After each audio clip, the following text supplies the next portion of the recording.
అదరగొట్టే కారం రంగు రుచి ఆచి కారం పొడి. యూనివర్సిటీలో విద్యార్థుల ఆందోళనకి ఎండ్ కార్డ్ పడింది. మణికంఠ మృతితో భగ్గుమన్న స్టూడెంట్స్ చల్లబడ్డారు. ఇంతకీ ఏం జరిగింది? వీసీ ఇచ్చిన హామీలేంటి? ఏయూలో విద్యార్థులతో వీసీ చర్చలు సఫలమయ్యాయి. ఆందోళన విరమించారు ఏయూ విద్యార్థులు. మణికంఠ మృతిపై విచారణ జరుపుతామని వీసీ హామీ ఇచ్చారు. ముగ్గురు అధికారులతో విచారణ కమిటీ కూడా వేశారు కలెక్టర్. వారం రోజుల్లోగా దీనిపై నివేదిక ఇవ్వనుంది త్రిసభ్య కమిటీ. కమిటీ నివేదిక ఆధారంగా చర్యలు తీసుకుంటామన్నారు వీసీ. డిస్పెన్సరీలో సదుపాయాల కల్పనకు విద్యార్థులు డిమాండ్ చేశారు. దసరా సెలవుల్లోగా సమస్యలు పరిష్కరించుకుంటే మళ్లీ ఆందోళన చేస్తామని చెప్పారు విద్యార్థులు.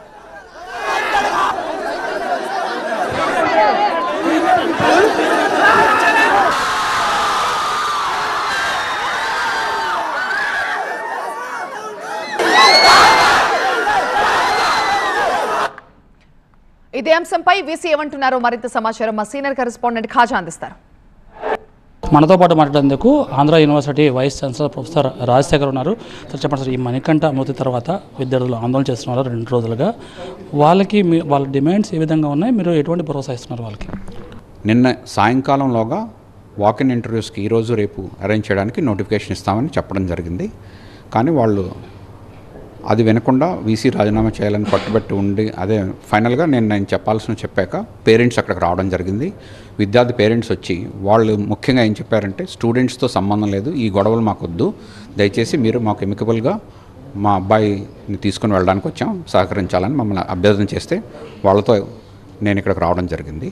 బ్రదర్ రిపీటెడ్గా స్టూడెంట్స్కి కూడా హెచ్చరిస్తూ ఎవ్వరికీ సంబంధం లేదు, మీరు మమ్మల్ని రొంపులోకి లాగవద్దు అని గట్టిగా చెప్పి వాళ్ళ స్టాండ్ ఏంటంటే చెప్పడం జరిగింది.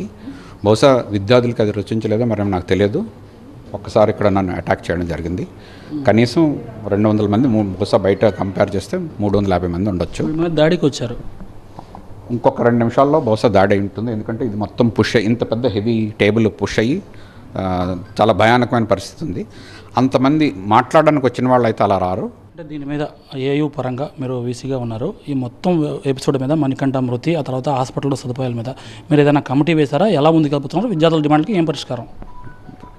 నిన్న మణికంఠ మృతి దృష్ట్యా ఏం జరిగింది ఎగ్జాక్ట్గా తెలుసుకోవడానికి 3 మెంబర్ కమిటీ వేయడం జరిగిందండి. Professor dean student welfare professor Benny ఏ అంశాలపై దృష్టి పెడుతుంది? ఎన్ని రోజుల్లో నివేదికిస్తుంది? ఈ 3 మెంబర్ కమిటీ నిన్న జరిగిన ఇన్సిడెంట్ మాత్రమేనండి. ఎవరి బాధ్యులు, ఏం జరిగింది అన్నది.